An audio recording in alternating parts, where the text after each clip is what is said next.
Tell me how this makes you feel. Post your reaction. This is Lindsey Graham getting a war. It's crazy. So, all right, I know you people don't live under a rock, but just for the few who did, here's what we're dealing with. Donald Trump tweeted this morning. I gave Iran a chance after chance to make a deal. I told them in the strongest of words to just do it. No matter how hard they tried, no matter how close they got, they just couldn't get it done. I told them it would be much worse than anything they know, anticipated, or were told, that the United States makes the best and most lethal military equipment anywhere in the world by far, and that Israel has a lot of it, which with much more to come, and they know how to use it. Certain Iranian hardliners spoke bravely, but they didn't know what was about to happen. They're all dead now, and it will only get worse.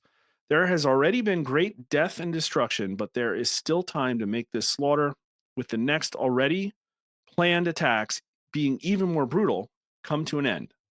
Iran must make a deal before there is nothing left and save what was once known as the Iranian Empire. No more death, no more destruction. Just do it before it's too late. God bless you all. I thought we already had a deal. I guess it wasn't a good one. I don't know. Maybe those pallets of cash weren't enticing enough. But to give you an idea of like some of the things that are going on, I haven't been able to follow it all, but you go to Citizen Free Press. Um, Netanyahu gave the order to strike in November. Massive explosions in Iranian missile facility. U.S. Navy shifts assets, prepares for retaliation. Ballistic missile launchers hidden inside shipping containers. There's a lot of troubling things that I'm hearing out of this. And I'm telling you, what do we have? Iran launches 100 plus missiles bound for Israel. I'm pretty sure they were all intercepted in Iranian airspace.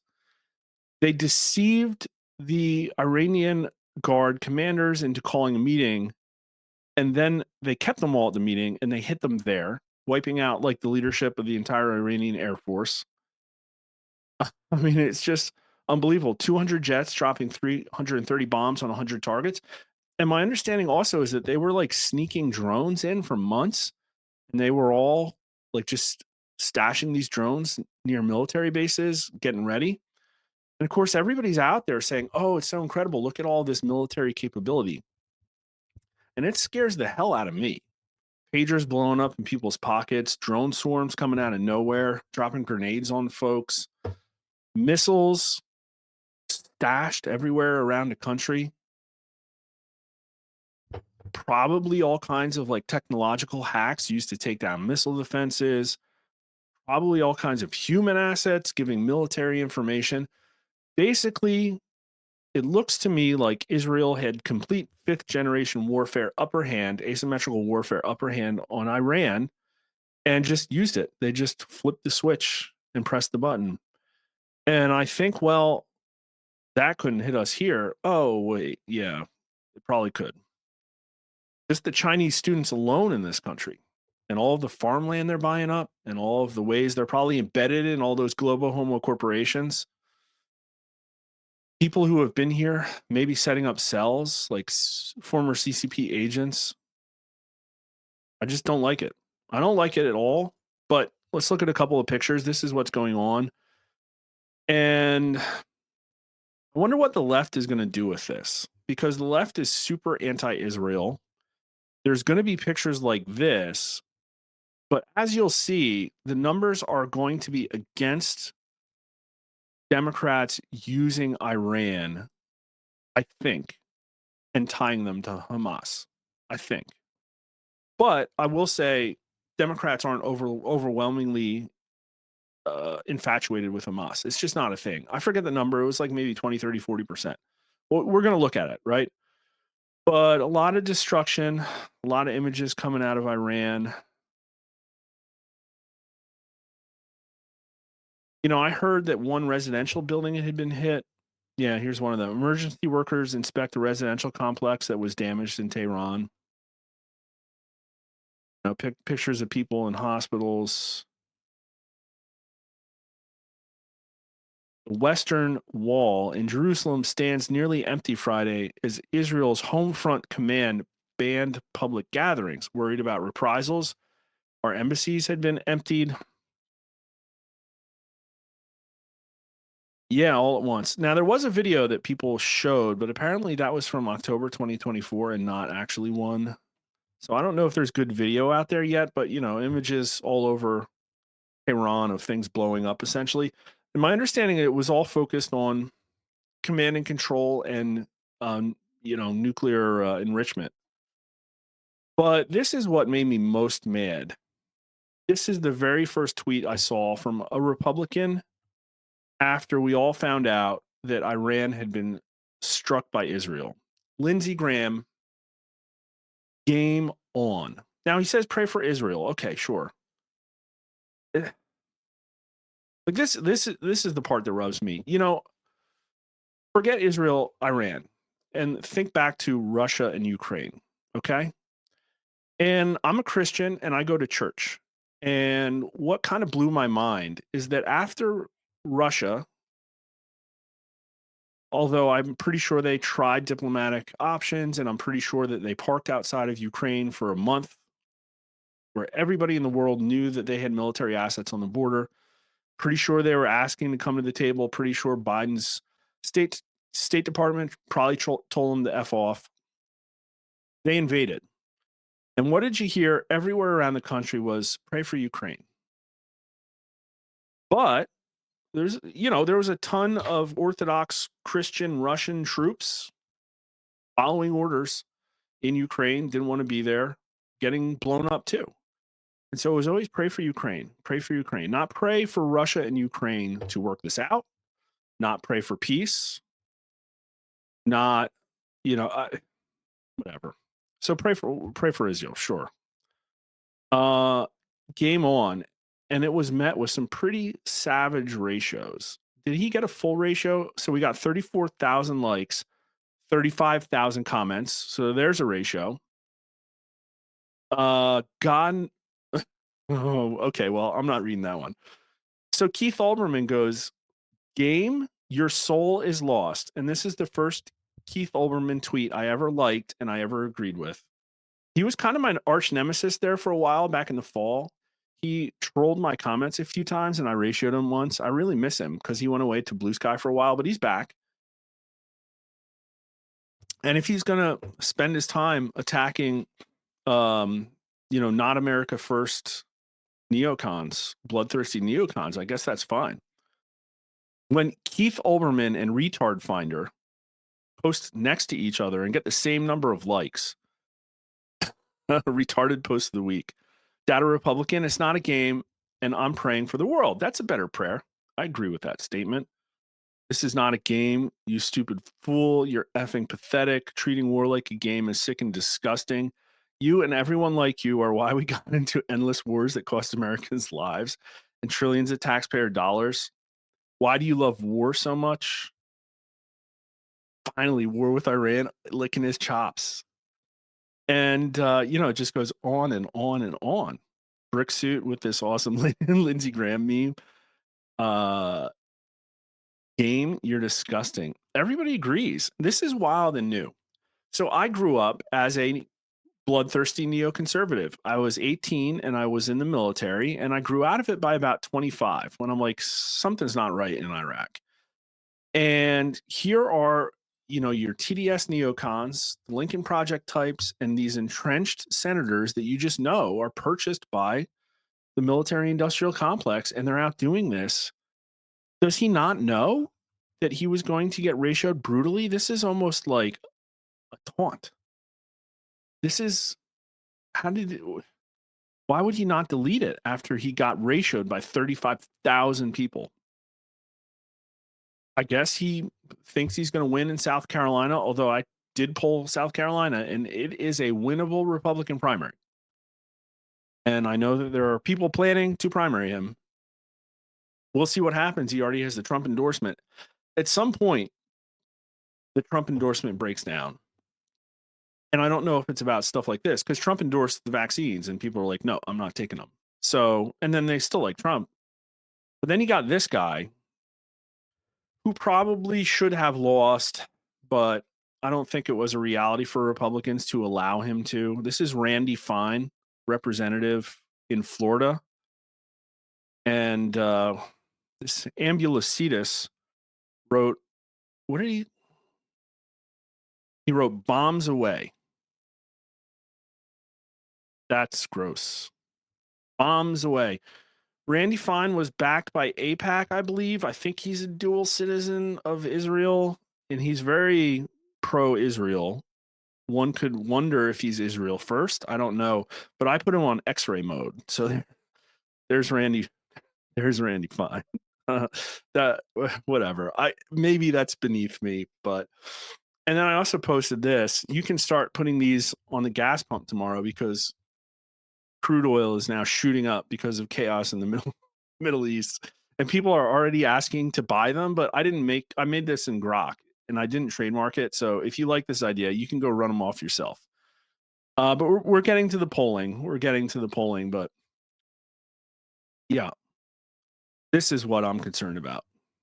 Serious question. After seeing what Israel did to Iran last night, why are we not taking back the CCP farmland today? That's all right next to bases. So obvious. So obvious. And this is what you'd be focused on if you were America first, which is objectively a good thing in a representative democracy. People should be America first. Not a political statement, it's a statement of objective truth. All right, so let's rewind the clock and go back a little bit to December of 2016. Now, I pulled a whole lot of these up and we're going to react as we go along. I didn't dig through these numbers in very fine detail, but I think we're going to be surprised about trends that emerge. So, Trump had been elected, he had not yet been sworn into office. And this is a mere, when was the Iran deal? 2014, maybe? How likely is it that Iran will slow or stop its development of nuclear weapons as a result of the agreement? Maybe it was 2015. Was it 2016? I don't know. If you know, post it in the comments. I don't have time to look it up. And only 11% of people said very likely. Now, remember, Obama exited office not very well approved of. He was better than Biden and better. He was about at parity with, in his second term, he was about at parity with Trump 1.0 in the worst parts of Trump 1.0's term, like not really counting the August of 2017 section, not well liked. And he still benefited from a lot of this cult of personality stuff, the charisma, uh, you know, how articulate he was or whatever. But the things he did were not popular. People thought he was a naked socialist, and there was huge blowback. Tea Party stuff. People weren't a fan of Obamacare before they got rickrolled by Republicans. 11% said very likely. That's low. Another 22% said somewhat. So only 1 in 3 voters thought that this deal that Obama made was actually going to stop enrichment. And not even Democrats. 48% of Democrats said at least somewhat likely, but only 15% varied. So, like, why'd we do it? If you're not doing it to convince America that they're going to be safe from a nuclear armed Iran, why go through the paces? One can only surmise it had something to do with parts of the deal that we weren't privy to. That's the only thing one can surmise. A massive majority, 57%, said not likely, 29% not at all likely. When it comes to the deal with Iran, Trump should repudiate the Iranian deal and renegotiate a new one. 41% allow it to continue. 43%, a lot of not sures. I don't think we should have used the word repudiate, though, to be honest with you. 70% of Republicans wanted the deal renegotiated. Only 20% said no. 66% of Democrats did not want the deal redone. So a lot of attention had been placed on this deal. It was a really big news item at the time. But yeah, it's one of those things that just got kind of lost after Obama came out of office. And I remember there was some discussion about it during the Trump term because we definitely polled on Iran. Voters continue to believe there's a strong possibility Iran will create nuclear weapon soon, but they rate the threat of an Iranian nuclear attack as greater for Israel than the United States today. I think some of it wasn't Iran pretty brazen about not following certain strictures in the agreement? So July of 2018, which is coming up on 7 years ago now, how likely is it that Iran will develop a nuclear weapon in the near future? And Obama came in and made that agreement. And yet, 73% of Americans says it's likely that despite that, Iran will have a nuclear weapon, but 32% very likely. Only 20% said not likely. Sorry, sharing this tab. And Republicans overwhelmingly, this is 76% of Republicans, but also 70% of Democrats. So nobody believed this deal was going to stop Iran. Everybody thought they were going to get a nuke. How likely is it that Iran will use a nuclear weapon to attack Israel? 49% likely, 38% not, and more Republicans than Democrats, 59 likely, Democrats 47 likely. So pretty close though. And how likely is it that Iran will use a nuclear weapon to attack the US? Only 28% likely, 11% very. And it's more Democrats and Republicans are actually kind of tied. Now, the reason we look at that is because I have fresh numbers. We're going to look at today's numbers for that. But here we advance to 2019. Voters are more welcoming of Trump's hard line on Iran.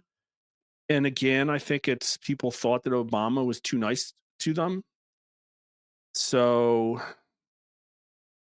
is Iran an ally or an enemy? Only 5% say ally, 51% say enemy, and 35% say somewhere in between. Obviously, like we're probably buying oil from them and stuff like that at the time. These numbers are actually really similar to what China does. China gets about a 10% ally and a 50% enemy reading. So that's crazy that our number one trading partner, China, is perceived roughly to be about the same level of eneminess than Iran. And Republicans say enemy more than Democrats, 71% versus 36% Democrats, pretty similar to the China numbers as well. I think the Democrats are a little bit more naive about foreign adversaries. But in his dealings with Iran, has President Trump been too aggressive, not aggressive enough, or has the response been about right? And it's a wash. 25% to 26%. Most people say his response has been about right. Over the next few years, how likely is it that Iran will become a free, democratic, and peaceful nation? And nobody thinks it. 2% very likely, 17% somewhat. And Republicans and Democrats basically agree. Now we're getting to 2020, and they're perceived to be more of an enemy. This is worse than China now by a little bit. 4% ally, 57% enemy. Republicans and Democrats roughly agree, but Democrats are only at 47 now. Pretty sure that was down. Do you favor or oppose President Trump's order of a drone strike that killed a top Iranian general? Exactly split 43 to 43. Republicans 72 to 19. Democrats oppose 68 to 21. Independents are up +4, favoring. And in his dealings with Iran, has President Trump been too aggressive, not aggressive enough? And now all of a sudden is too aggressive. That's kind of wild. But it was in a set of questions about drone striking in general. How likely is it that increasing tensions in the Middle East between Iran and the United States will lead to war? 64% likely, 27% very. Only 30% say not likely, only 5% say not at all likely, but Democrats are much more likely here to think that this is going to a war. 78% of them. It's only 51% of Republicans. That's a really big difference. And it's starting to show. Notice how many of these questions, Republicans or Democrats, are kind of close. But there's an aspect now where in certain circumstances, Democrats are more war adjacent. I hesitate to say the word pro war, but something really happened when the TDS neocon arm of the Republican paired with Democrats that we haven't seen the end of. Because when Republicans were pro war, Democrats were anti war, and it was kind of a check and balance. But now, when you have two parties that are both kind of pro war, and people can say, well, Trump's not pro war. But yeah, but Trump's not the party. That's the problem. Trump might be anti war. And of course, what he did here was he essentially, I think, okayed this strike. It happened literally 60 days after he tweeted that Iran has 60 days to make a decision. So it's an Israel strike, obviously, but there was probably some backing by the US. So we are essentially in another proxy situation, just like we are in Ukraine with Russia. All right. February of last year. So we're catching up. We had a whole 4 years of Biden since the last set of polls. In his dealings with Iran, has President Biden been too aggressive, not aggressive enough? We're about right. And everybody thinks Biden's not aggressive enough. 47% to only 11% who say too aggressive. And only 13% of Democrats say he's been too aggressive. 23% say not aggressive enough. The Democrats are like, I don't know. I don't want to answer this question. 49% say about right. Independents, not aggressive enough. Republicans, not aggressive enough. 69 for Republicans, 47% for independents. Which is a more dangerous enemy of the US? And this I thought was funny. Iran 12, China 49, Russia 28. So China wins. This is the same question we always ask, but we stripped out Republicans and Democrats in it. Republicans say China 64, Iran 12. Democrats say Russia 42, China 35, Iran 11. So Iran is not a top two enemy. Our biggest trading partner is the number one enemy. How likely is it that increasing tensions in the Middle East between Iran and the US will lead to war? And what did we have last time? It was lower. Wasn't it? It was 64%. This time it is 66%, 2/3. A little bit less say very likely, and only 24% say not likely, down from, I think, 30%. And Democrats are less likely to say yes, Republicans more likely. Probably a signal that has to do with Biden, that little reversal there. And Americans think we'll win a war with Iran, but only 65% of them say yes. 15% say no, 20% say not sure. Okay, caught up to today. And I'm going to give you the numbers. We started this about a week and a half ago. We saw this coming and we started polling on Iran. So 84% side with Trump on stopping Iran's nuclear program. That 84% number is very, very, very big. That's almost the number of people who say it's important to stop cheating in elections. And so this is overwhelmingly a thing that Americans support. And everybody who's against this strike has to realize that what happens on Twitter is not necessarily real world. I think what happens on Twitter can inform narratives in the real world. But on Twitter, I think the logical logos dialectic core of Twitter mirrors the components of Trump's agenda that are logical, like being America first and not getting into overseas wars. But on certain things, normies still very much respond to conditioning. And they've been conditioned for a very long time that they do not want to have Iran have a nuclear weapon. And you could say, well, other countries that are hostile to us have nuclear weapons. Yeah, they do. And Iran would have a hard time delivering it to the US. Yeah, it would. And wow, it would ensure Iran's destruction because we have complete nuclear supremacy. Yeah, it would. And yet there's always radical Islam. And there's a lot to agree with in that article, yeah, or that in that concept. There's a lot to agree with that we can't predict. And so, but here we are. I guess it's academic because we're dropping bombs on them now. Bombs made in America, designed by America, sold to Israel by America. And quite frankly, we probably had a hand, just like we did in Ukraine, in carrying out the strike.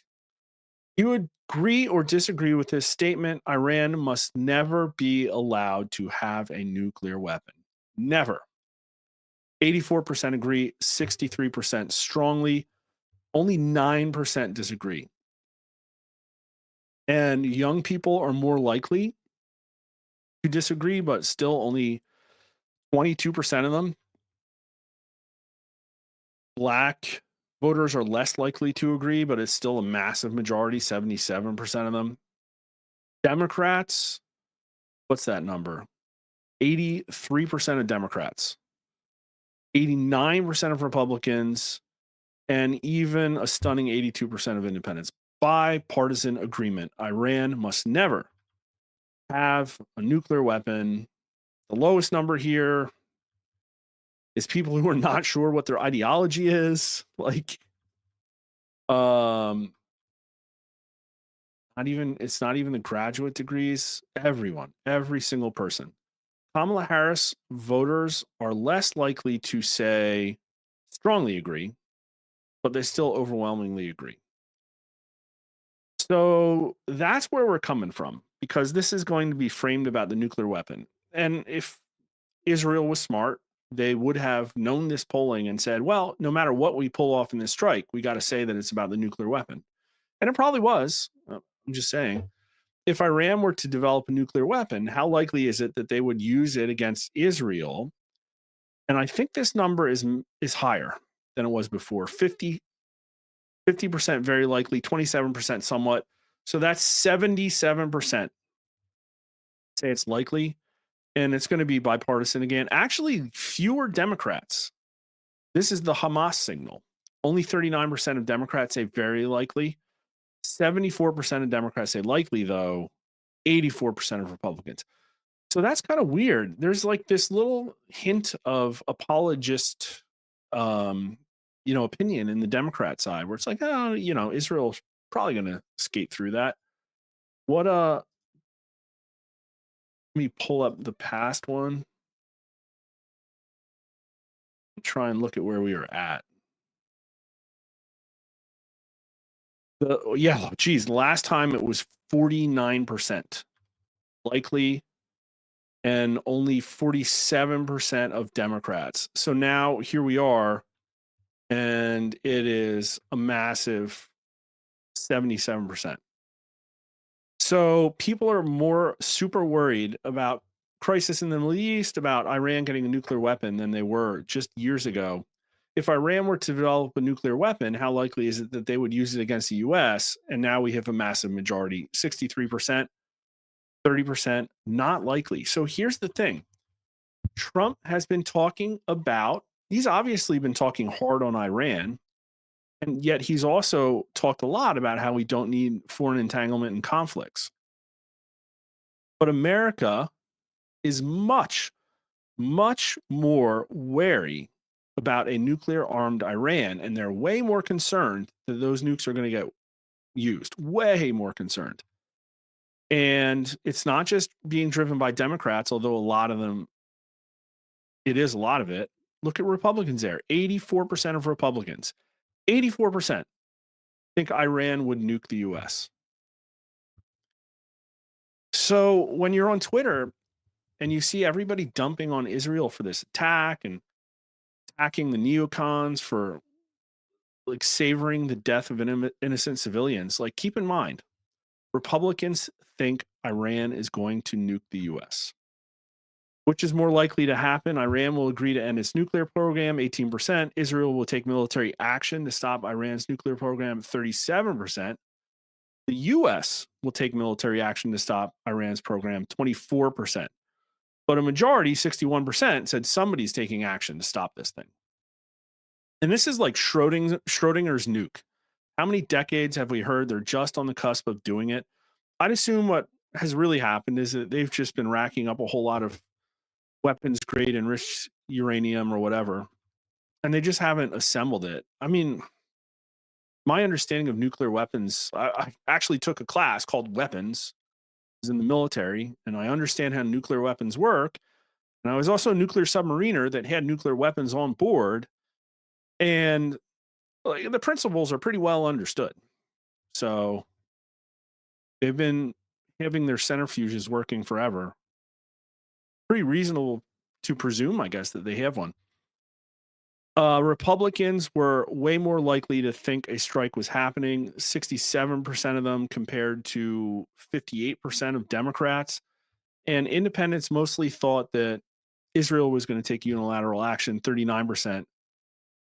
Only 18% of independents thought the US was going to get involved. And then here's the other set: 57% favor US military action against Iran's nukes. This is US military action, not Israel military reaction. So this is going to inform public opinion. We're going to see how this affects Trump's numbers. How concerned are you that Iran may be developing a nuclear weapon? 77% are still concerned. In his dealings with Iran, has President Trump been too aggressive or not aggressive enough? It's a wash again, just like it was years ago. But here's the kicker: would you support or oppose military action by the United States to destroy Iran's nuclear weapons programs? 57% support, 28% strongly. Only 30% are opposed, 17% strongly. And we'll look at the party numbers. It's a Republican signal. A Republican signal. Now, Republicans were less against military action in Taiwan. They're less against military action by US in Ukraine. But in this circumstance, they're more pro military action than Democrats. But here's the problem: a majority of Democrats support this. Even though they've made common cause with Palestine, even though they are now increasingly anti-Israel, majority of Democrats support Israel's strike on Iran. And so this is a very interesting quandary for them as the radical left courts radical Islam. What if people call it the Watermelon Alliance or whatever? 73% of Republicans support this, and only 48% of independents. So independents are more anti-war than Democrats here. It's interesting. So I don't know. Have we looked at what's the left going to do with this? Have we looked at whether they're going to lean into it or not? They're probably reporting on this pretty straight. They're talking about this senator that got manhandled because he tried to rush Kristi Noem. Iran launches missiles into Israel, as reported gives details from Safe House. Simple reason Trump didn't want Israel to attack Iran. It's all pretty straight. After Israel's strike on Iran, Trump's pre-election rhetoric runs into reality. Dollar store Steve Bannon. Yeah, everything on here is an opinion piece, but this isn't. I don't know what they're going to do yet. I don't think they know what they're going to do, which is weird because this has been planned for so long. Now, just to give you a little bit of Israel polling as well, we're not going to pull out all the polling, but we're just going to have a taste. Going back to 2015, 10 years ago, this is important. Going back to 2015, 10 years ago, in the recent escalation of violence in Jerusalem, are most Americans more supportive of the Israelis or the Palestinians? This isn't which one are you most supportive of. This is which one are Americans most supportive of. And the opinion was Israelis, 60% to only 10% for Palestinians. In covering the recent escalation of violence, the world media has favored Israelis 22%, Palestinians 30%. So, kind of numbers that are awash, but an acknowledgement that 10 years ago, Americans thought America was very, very, very pro Israel. This was which is more vital to America's national interests. And this was 2023 when Congress was trying to tie Ukraine aid to Israel aid. Which is more vital to America's national interests? The conflict between Israel and Hamas, 36%. The conflict between Ukraine and Russia, only 33%. Only 18% said neither is vital to America's national interests. And Democrats said Ukraine and Russia, 48%. Only 22% said Israel and Hamas. But Republicans said Israel and Hamas, 54%, only 19% said Russia and Ukraine. So there's that very pro-Israeli core. This was a month after October 7th. The pro-Israeli core to the Republican Party, it has not gone away. It's still there. A lot of these people are MAGA Trump supporters. And I think this is one of those reasons that Trump really leans into the Israeli first stuff. I think he sets hard limits behind the scenes, but publicly, overwhelmingly, everybody said, no, we should just have our own security and border to be our first priority, 64%. Anyways, here's what I wanted to show, though. Support for Israel is dropping. So this was a year ago, February of 24. Looking at the history of Israel and Palestine, do you sympathize more with Israelis or Palestinians? 45% Israelis, 22% Palestinians. So Israelis are up 23% there. They think Trump is a stronger supporter of Israel than Biden, 40% to 27%. Actually, we had a poll just before this that had Israel up 30 points. I think it was a year prior. And looking at the history of Palestinians in Israel, do you sympathize more with Israelis or Palestinians? This is from just last month. And Israel's down to 44%, the Palestinians up to 30. So Israel lost a 16 points of its lead and is getting close to parity with the Palestinians. So this is because of the round-the-clock optics that the left is putting out there about the stuff that Israel is doing within Hamas, all of this stuff about a fake genocide. Now, listen, I think there's some loose control of violence for sure. But support of Israel is slipping. And I don't know what this is going to do. For Trump, I don't think it's going to affect his numbers that much. If it turns out that this meaningfully degrades Iranians' ability to create a nuclear weapon, and I think the headlines will be able to discern that. If that happens, I think that Trump will probably get some kind of approval pickup, but we won't know what it's due to, and it'll probably take a while to happen, or it just won't affect his numbers. And I think it's going to really confound the left because I'm not sure if they're going to know how to play this. If you've learned something, please follow us at rasmussenreports.com, Rasmussen_poll at Twitter. Follow us on YouTube. Please like and subscribe if you haven't already. Mark_R_Mitchell at Twitter. And thanks for watching.